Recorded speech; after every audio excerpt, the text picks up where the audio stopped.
Fala, senhores, tudo bem com vocês? Como é que vocês estão? Espero que esteja todo mundo bem. Hoje, um formato um pouco diferente do que vocês estão acostumados, com quadro branco, canetão, muito rabisco, muita anotação. Nós daremos início a uma série, a uma sequência de vídeos sobre a introdução ao direito, onde nós iremos lá atrás buscar os conceitos do direito, suas origens, suas fontes e caminharmos até os dias atuais, ao que temos de mais atualizado sobre o direito, sobre suas fontes, sobre sua subjetividade, sua objetividade. Senhores, como já comentei aqui, no formato um pouco diferente, tentei trazer algo novo para vocês aqui no canal. Comprei aí uma webcam, investi um pouco aí no teclado, num mouse melhor, num programa de computador melhor, para poder gravar aqui um formato diferente, uma espécie de videoaula. Vamos aqui fazer um curso a respeito do direito, a introdução ao direito. Como já disse a vocês, vamos lá dos primórdios, com a origem etimológica da palavra, as fontes do direito, chegarmos até os dias atuais, o que há de mais moderno na nossa doutrina. Espero que vocês gostem desse novo formato de aula. Peço desculpa a vocês aos erros técnicos que com certeza acontecerão aqui. É minha primeira vez gravando nesse formato, utilizando o OBS aqui para gravar os vídeos. Confesso que eu não tenho experiência nenhuma, vai ser na raça, na fé, na cara e na coragem. Certo, senhores? Mas como já dito a vocês, quem sabe faz ao vivo. Então, como prometido, vamos lá pro vídeo, para a aula de hoje. Falaremos hoje, senhores, a respeito da introdução ao direito. Aula de número 1. Cadê eu aqui na tela? Só um minuto. Aí, apareceu. Vai dar certo, senhores. Vai dar certo. Então, senhores, como dito a vocês, introdução ao direito. E antes de começarmos a falar sobre o direito, nós precisamos primeiramente saber o que é o direito. Qual o significado da palavra direito? Como dito aqui pelo grande jurista brasileiro, um dos maiores aí no nosso país, o Paulo Nader, direito é um conjunto de normas de conduta social imposto coercitivamente pelo Estado. Notem aqui então a presença do Estado, e quando eu digo Estado eu não estou me referindo a São Paulo, Rio de Janeiro, Paraná, estou referindo ao ente estatal, Estado, para realização da segurança segundo os critérios de justiça. Está aqui o conceito de Paulo Nader, nosso grande jurista. Então, senhores, o direito ele surge da necessidade humana, ou seja, da vontade humana em estabelecer regras de condutas para uma convivência em sociedade. Simples, desde os primórdios, desde o começo da unificação humana, quando os povos deixaram ali de ser povos independentes e começaram a se juntar, a viver em sociedade, senhores, surge com eles a necessidade de estabelecer regras básicas, mínimas, ainda que baseadas em costumes, para convivência, para o controle e convivência em sociedade. Certo, senhores? Então, o direito ele busca regular as relações entre os indivíduos e a sociedade. Como dito a vocês, surge da necessidade humana em estabelecer regras para a convivência em sociedade. Certo, senhores? Trouxe aqui para vocês também o conceito de Miguel Reale, outro grande, excelente jurista brasileiro, que diz que o direito nada mais é que a realização ordenada e garantida do bem comum. Miguel Reale, que introduz a nós aqui o conceito de fato, valor e norma. Seria aí o trinômio do direito, onde o Miguel Reale diz que para que seja analisado um fato, para que seja analisado aquela conduta, deve-se haver um valor e um fim para essa norma. Qual seja aqui, senhores, a garantia de segurança segundo os critérios da justiça. Simples e fácil. Será um vídeo para outra aula, ao qual nós estudaremos esse trinômio aqui, a trigonometria do direito trazida por Miguel Reale, onde ele aborda fato, valor e a norma como elementos do direito. Dando continuidade, senhores, muito se fala em direito, muitos passam a vida inteira trabalhando com o direito, falando sobre o direito, ganhando a vida, sustentando sua família com o direito. E quando se pergunta a essa pessoa o que é o direito, muitas das vezes ela não consegue responder. Por quê, senhores? O direito é amplo, é vasto. E o direito, ele não é algo que é imperativo, é algo imutável, senhores. O direito, ele vem sofrendo modificações constantemente ao longo do tempo, para preencher ali os anseios da sociedade que habitam aquele tempo, senhores. O direito, percebam vocês, o direito ali da antiguidade, da Idade Média, da Idade Moderna, não é e não será igual, senhores, ao direito contemporâneo.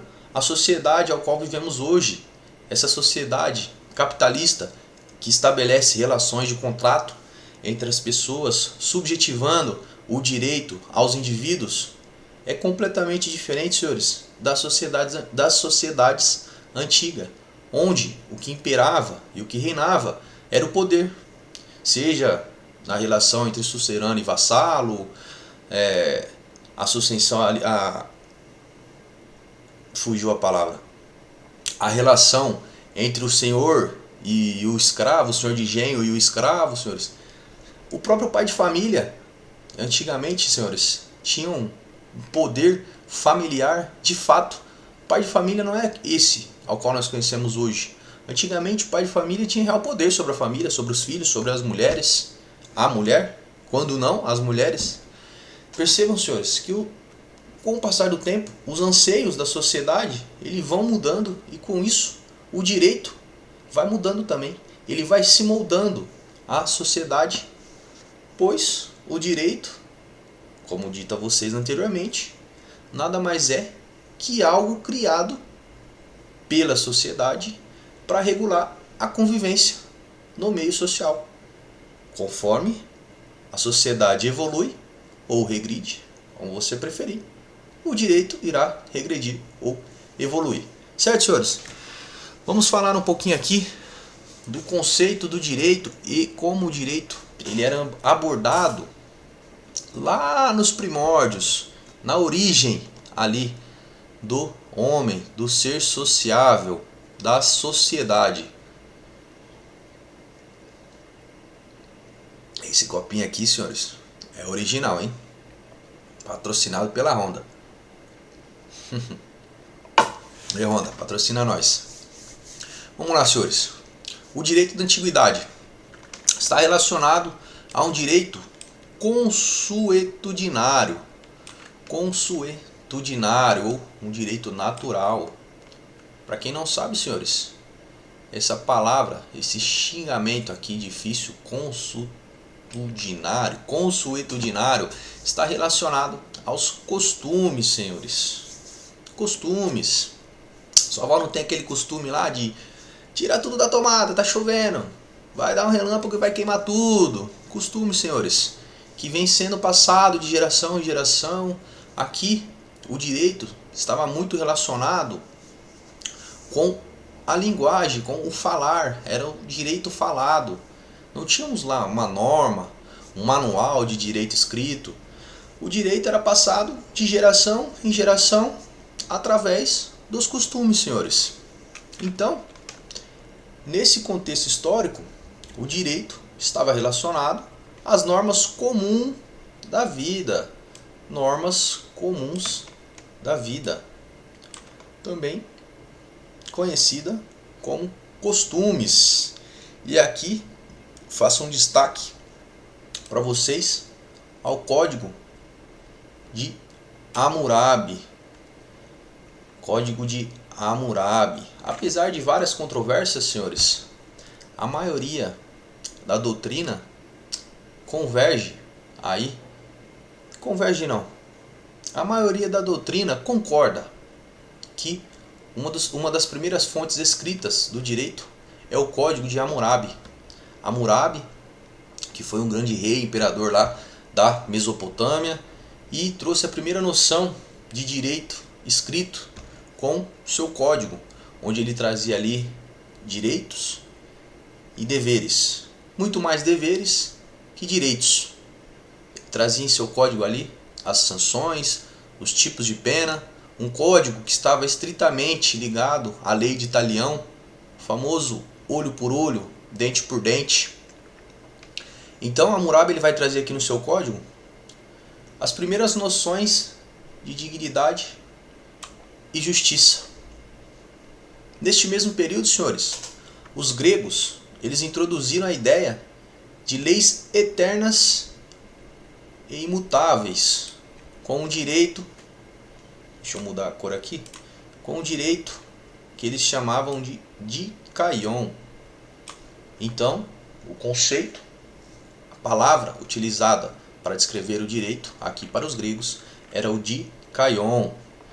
Então, os gregos introduziram a ideia de leis eternas e imutáveis, válidas para todos, o embrião do direito natural, justnaturalismo, ao qual falaremos mais para frente e estudaremos em uma aula específica aí, quando nós falarmos a respeito das escolas clássicas, positivistas, naturalistas. E nesse mesmo tempo, senhores, o direito romano evoluiu de regras consuetudinárias, ou seja, dos costumes e religiosas, para um sistema laico e técnico. Então, o direito romano aqui traz as primeiras ideias de um sistema laico e técnico. Lembrando a vocês que sistema laico é todo sistema onde não se impera nenhuma religião. Todas as religiões são aceitas, são adeptas. E os romanos, eles valorizavam a vontade do indivíduo e criaram a base da propriedade e dos contratos. Como vocês bem devem saber, foram os romanos que trouxeram para nós aqui, lá na Idade Antiga, as primeiras ideias de posse, de propriedade e os contratos, as famosas trocas. Troca um porco numa galinha, troca um cavalo numa carroça, você troca um boi numa casa? Troco, vamos embora. Famoso escambo, senhores. Vamos seguir adiante. Aqui trouxe a vocês alguns exemplos de sanções impostas, trazidas pelo imperador Hammurabi em seu código, onde aqui no inciso de número 12, ele traz aqui, no capítulo 12, ele traz aqui delitos e penas relacionadas a lesões corporais, talião, indenização e composição. Temos aqui os artigos. Percebam, senhores, que eu disse a vocês aqui que o Código de Hammurabi estava estritamente relacionado à lei de Talião, o famoso olho por olho e dente por dente. Então, aqui ó, artigo 196 do Código de Hammurabi. Se alguém arranca o olho a um outro, se lhe deverá arrancar o olho.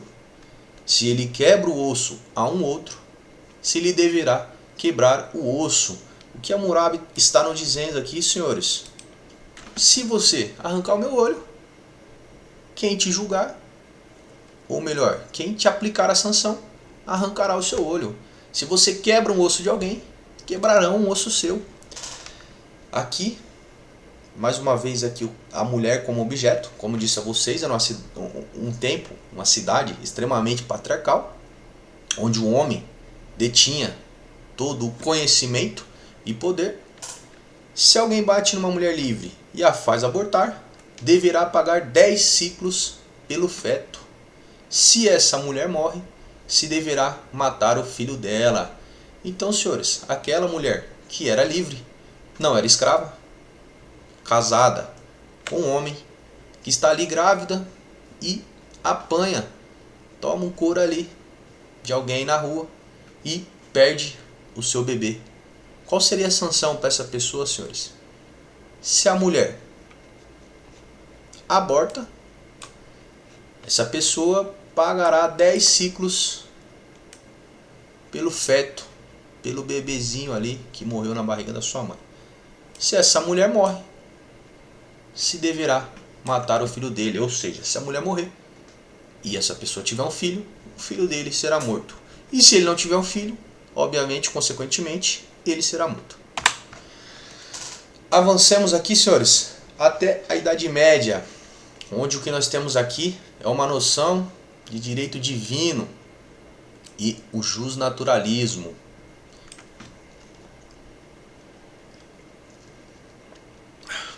Tomando uma água aqui, pessoal. Desculpa a pausa aí.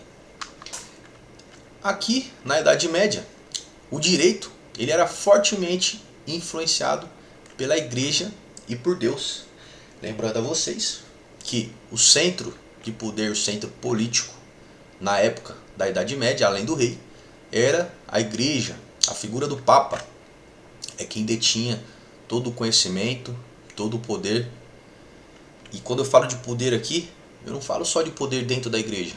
Falo de um poder geral, de mandar e comandar, de tirar vidas e tudo mais que nós sabemos que aconteceu aí durante a Idade Média, as cruzadas, entre outros. Aqui, senhores, o direito natural, ele não dependia do Estado, mas sim de uma ordem divina ou natural anterior à criação das leis humanas.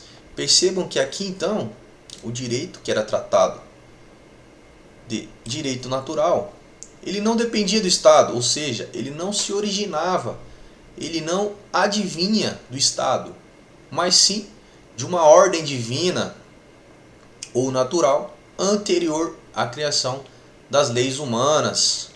Percebam, como eu disse a vocês, trata-se aqui, senhores, de um direito divino, daquele conceito do que está escrito na Bíblia, nos ensinamentos, nos evangelhos.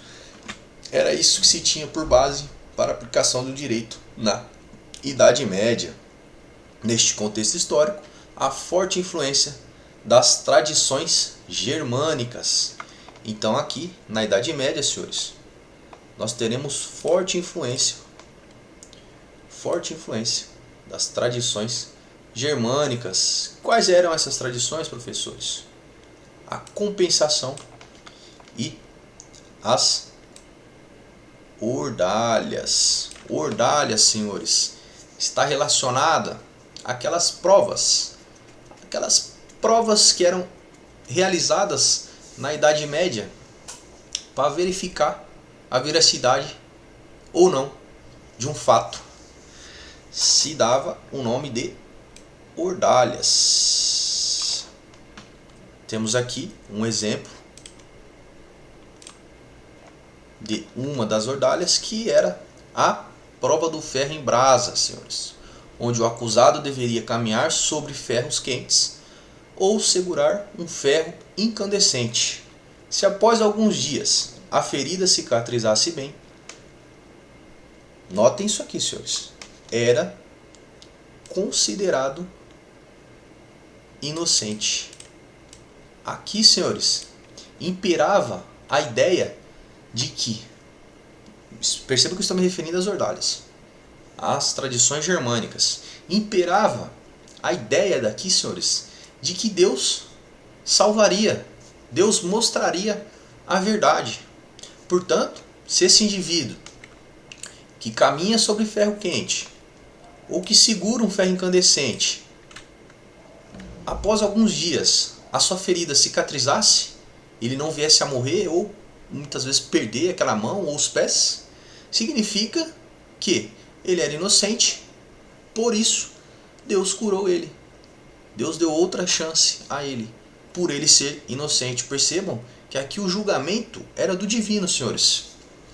Temos aqui também a prova da água fervente, onde o acusado mergulhava a mão ou o braço em um caldeirão de água fervendo para retirar um objeto.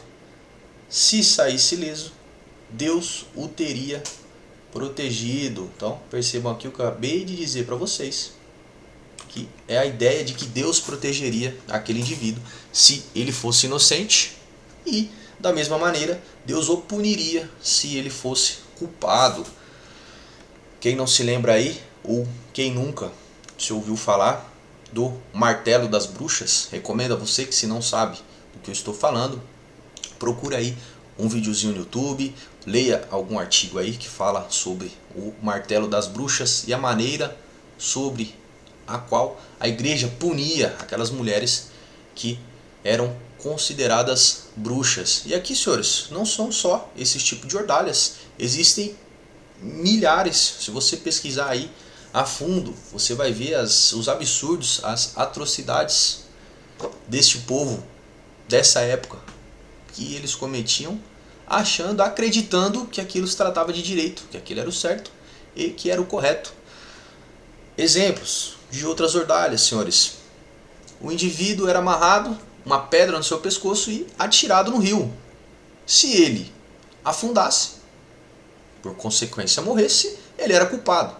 Se ele boiasse e sobrevivesse, ele era inocente.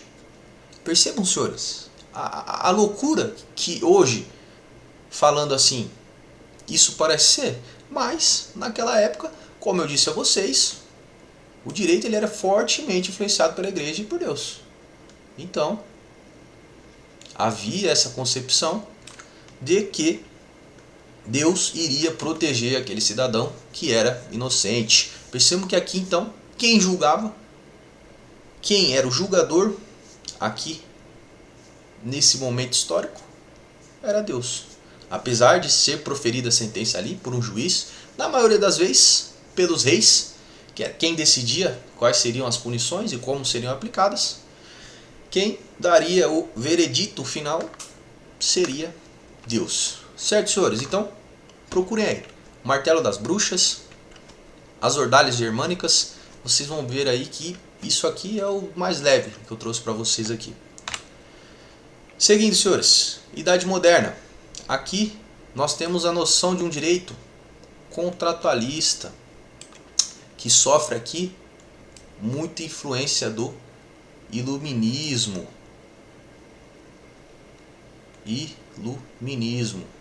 Acredito eu que você saiba o que foi o movimento iluminista, o iluminismo, onde o ser humano ele sai ali do campo do divino e atravessa a barreira até a razão. Nesse momento, o homem é tido como o centro do universo e não mais as entidades divinas. Muitos costumam dizer que só aqui no iluminismo que o homem começa a pensar, a ter razão, a ser racional. Aqui, senhores, os fundamentos do direito não mais se baseavam no divino, mas, como eu acabei de dizer a vocês, na razão humana. Surge aqui então, senhores, as primeiras concepções, as primeiras noções do contrato social, que nada mais é que aquele contrato firmado entre os indivíduos para uma convivência harmônica em sociedade. Nota-se aqui a presença de grandes autores como Hobbes, o Locke, Rousseau, entre outros, senhores. Trouxe esses 3 nomes aqui, pois acredito eu que seja aí os mais famosos e os mais cobrados em provas aí, quando se trata do contrato social. O contrato social, já disse a vocês, que é aquele pacto invisível que os indivíduos, os cidadãos assinam para viver aí harmoniosamente em sociedade, abstendo-se de direitos, adquirindo direitos, passando o controle desses direitos e deveres ao ente estatal, saindo ali do divino, da igreja, certo? Então, aqui o direito ele aparece como pacto humano para a libertação do estado de natureza e, importante, limitador do absolutismo monárquico. Percebam que nessa transição, aqui na Idade Moderna, senhores, muito se fala em limite de poder por meio dos monarcas. Aqui, como eu disse a vocês, o ser humano, o homem, ele atravessa a barreira do divino e começa a ter a razão, começa a questionar os poderes, o absolutismo e o iluminismo. É um grande movimento crítico ao absolutismo que ocorria ali em outras épocas passadas. Tema muito trazido, estudado aqui na Idade Moderna são as noções de igualdade, liberdade e fraternidade. Quem é que nunca ouviu essa frase aí? Famosa, principalmente na Revolução Francesa, onde traz ali as primeiras noções de direito, igualdade, a liberdade e a fraternidade. Está relacionada aqui ao contratualismo presente no direito aqui na Idade Moderna. Avançando, senhores, a Idade Contemporânea, hoje, onde nos encontramos, o direito está relacionado a não mais um direito natural, mas um direito positivo e segurador de direitos fundamentais. Nota-se que devemos dar importância a alguns fatos históricos e alguns acontecimentos. Deixa eu achar o laser aqui. Quando eu falo em positivismo jurídico, que teve aqui uma ascensão muito forte entre o século XIX e o século XX, com autores como Hans Kelsen, o direito, senhores, ele passou a ser definido estritamente como a norma posta, positivada. Ou seja, senhores, direito é a norma, aquilo que está escrito, que está ali no código, que é trazido pelo doutrinador, pelo magistrado, pelo jurista, por quem criou, por quem cria ali as constituições e os códigos, e estritamente como norma postada pelo Estado, separando a moral, a ética, que, como já abordei com os senhores, era muito forte nos tempos anteriores à Idade Contemporânea, separando a moral e a ética do direito. Aqui, senhores, na Idade Contemporânea, nós temos as primeiras noções de direitos humanos e a tridimensionalidade. Fato, valor e norma. Miguel Reale. Lembre-se disso. Após a Segunda Guerra, o conceito evoluiu para incluir os direitos fundamentais como núcleo da democracia.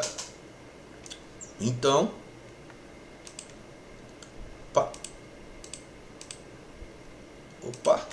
estou dando um spoiler aqui para vocês. Então, o conceito evoluiu para incluir os direitos fundamentais como um núcleo da democracia. Quais são esses direitos fundamentais, senhores? Liberdade, igualdade, propriedade, segurança, direito à vida e entre outros, os mais vastos direitos que nós encontramos por aí. O direito penal, civil, na Constituição Federal. Aqui, como eu disse a vocês, temos a noção da tridimensionalidade, onde o direito ele é abordado como fato, valor e norma. Tema para uma próxima aula, ao qual nós trataremos a respeito da teoria tridimensional do direito, do professor doutrinador, jurista Miguel Reale. Temos também aqui, senhores, a presença dos direitos de terceira geração. O conceito contemporâneo foi aquele que eu trouxe a vocês no início da aula, onde fala lá que o direito é um conjunto de normas estabelecidas que busca a justiça. Tá lá, senhores. Volta alguns slides aí, copia o conceito do professor Paulo Nader, vai cair na sua prova. É corriqueiro cair esse tipo de conceito, trazendo qual doutrinador que fala sobre esse conceito. Confia, vai lá, anota. O conceito contemporâneo abrange não apenas a liberdade individual, mas também direitos sociais, ao desenvolvimento, ao meio ambiente e à fraternidade. Então, senhores, o conceito contemporâneo, ele abrange não apenas a liberdade individual, ou seja, o direito, hoje, ele não pensa só na individualidade ali de cada pessoa, de cada cidadão, mas também nos direitos sociais, desenvolvimento e ao meio ambiente. Percebam que aqui a implementação dos direitos difusos e coletivos, aqueles direitos que dizem respeito, que tangem às sociedades, e um direito ao meio ambiente, ao mundo menos poluído, o direito à conservação da natureza, entre outros, senhores, e a fraternidade. Resumo, senhores. Na antiguidade, o conceito de direito estava relacionado ao quê? À justiça e aos costumes. Disse a vocês ali que havia forte presença do divino, um direito natural, consuetudinário. Idade Média, o conceito de direito estava relacionado com a vontade de Deus, ao justnaturalismo. Lembre-se das ordalhas ali, onde quem protegeria o indivíduo que era inocente seria Deus. Idade Moderna, aqui com o advento do iluminismo, nós sofremos um lapso, um pulo gigante, onde o ser humano ele sai do mundo do divino, atravessa aquela barreira ali e descobre a razão. Então, na Idade Moderna, o conceito de direito está relacionado à razão, ao contrato social, à liberdade que nós, seres humanos, nós, indivíduos, seres sociais, temos em contrair o pacto, o contrato social. Idade contemporânea. Aqui há uma evolução e uma necessidade de acrescentar direitos fundamentais e essenciais, e não mais individuais, ao conceito de direito, senhores. Então, o direito está relacionado à norma estatal, ou seja, o direito como norma escrita e estrita. Também os direitos fundamentais. Temos aqui a presença do positivismo, direito positivo, mais os direitos humanos. Senhores, não quero que vocês se prendam nesse momento ao justnaturalismo, ao positivismo, apesar de serem extremamente importantes para uma análise aqui da evolução e da criação do conceito de direito. Nós estaremos estudando mais para frente todas as escolas, todas as noções, as doutrinas clássicas, justnaturalistas, positivistas. Então, fiquem tranquilos, senhores. Nós vamos abordar todos esses conceitos mais para frente. E trouxe aqui agora a vocês algumas questões. Vamos lá. Hora de treinar nossos conhecimentos. Está aqui a questão da banca IBAD, da Polícia Civil da Bahia. Fresquinha, senhores. 2025. Marque a alternativa correta com base na afirmação abaixo. O direito é um sistema coativo de normas que visa regular a conduta humana. sistema coativo de normas que visa regular a conduta humana. Percebam que nós estamos tratando aqui de uma noção contemporânea do que é o direito, senhores. Então, acredito eu que aqui nós já vamos conseguir eliminar algumas questões. Então, tendo por função a promoção da acusação contra qualquer indivíduo, ainda que exista dúvida quanto à sua inocência? Não, né, senhores? Não. Aqui nós temos um conceito, uma visão antiga do que seria o direito, onde, independente da ciência, da inocência ou não daquele indivíduo, ele era acusado. E, nesse momento aqui, quem diria, ou melhor dizendo, quem iria nos dizer se ele era inocente ou não? Deus, senhores.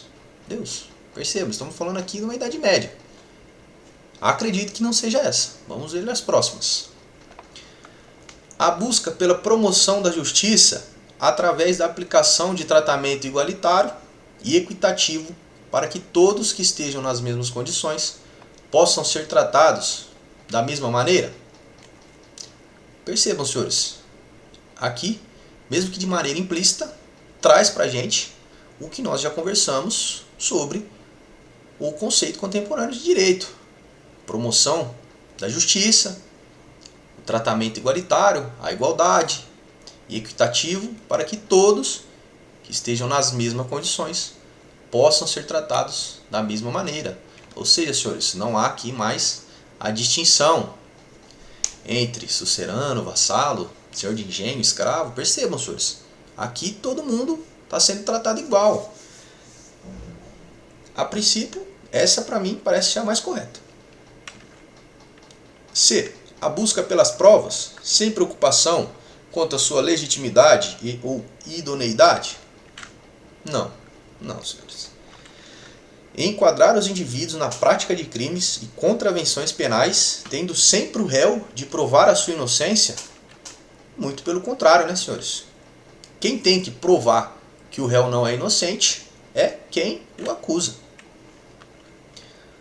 Promover a justiça de modo diferenciado, a depender da posição social e política dos indivíduos, o contraditório não é garantido a todos, mas apenas àqueles cujas defesas técnicas exigirem. Mais uma vez, senhores, um conceito ultrapassado e antepassado do direito. Então, a resposta correta é a alternativa B. O direito é um sistema coativo de normas que visa regular a conduta humana, tendo por função a busca pela promoção da justiça através da aplicação de tratamento igualitário e equitativo para que todos que estejam nas mesmas condições possam ser tratados da mesma maneira. Vamos para a próxima.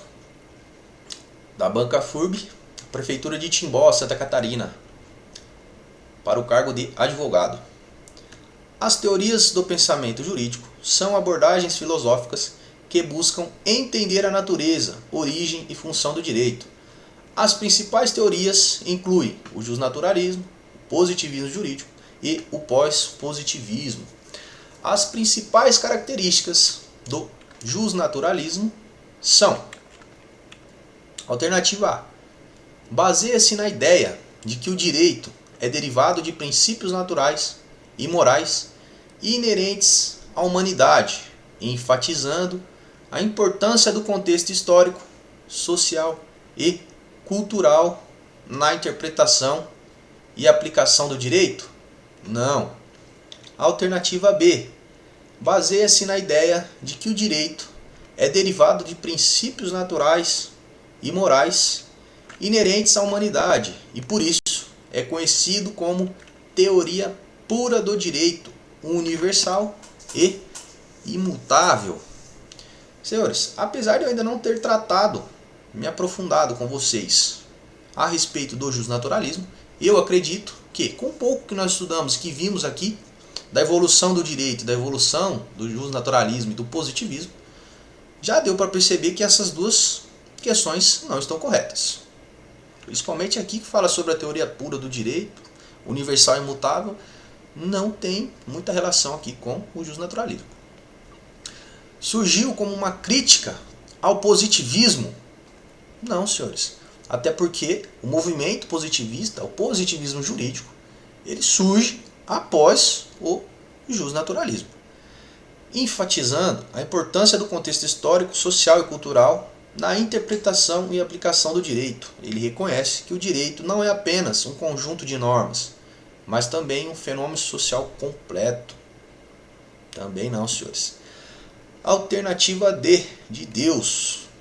Baseia-se na ideia de que o direito é derivado de princípios naturais e morais inerentes à humanidade. Até aqui, tudo certo. Esses princípios são considerados universais e imutáveis. Também está correto. A diferença aqui é que ele menciona a teoria pura do direito. Filósofos como Thomas Hobbes e Jean-Jacques Rousseau são associados a essa teoria. Se você bem lembra, quando eu disse a vocês ali que o conceito contratualista ali, naturalista do direito, trazia alguns filósofos como Thomas Hobbes e Jean-Jacques Rousseau, com a ideia do contratualismo, e disse a vocês que ele é derivado de princípios naturais e que são universais e imutáveis. Você já mataria essa questão e saberia que a alternativa D é a correta. Não precisaria nem ler a próxima alternativa. Mas vamos lá. Propõe que o direito é um conjunto de normas criadas pelo Estado e que a sua validade não depende de sua correção moral. A teoria de Hans Kelsen, conhecida como teoria pura do direito, é um exemplo de positivismo jurídico. Aqui nós nem estamos falando do positivismo, senhores. Estamos falando do justnaturalismo. E o conceito de conjunto de normas criado pelo Estado não está relacionado ao direito natural. É uma visão, uma percepção contemporânea do que é o direito. Terceira e última questão, questãozinha bem fácil. Se você prestou atenção na nossa aula, você vai matar de primeira. Da banca FEPESE, Prefeitura de São José, Santa Catarina, para o cargo de professor, na matéria Noções de Direito. Qual a lei é frequentemente expressa pela máxima olho por olho, dente por dente? Aqui é o famoso, senhores, opa, errei, a caneta que eu quero. É o famoso ius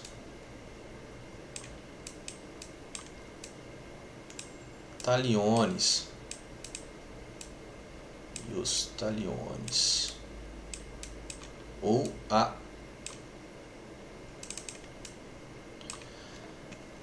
lei de Talião, como eu disse a vocês ali naquela concepção do ius talionis, a lei de Talião, trazida ali por Hammurabi, o imperador mesopotâmico, em seu código de Hammurabi, ao qual ele se baseava nessa máxima, olho por olho, dente por dente. Certo, senhores? Então, o vídeo que eu tinha que trazer para vocês hoje era esse. Espero que vocês tenham gostado desse formato, dessa nova apresentação.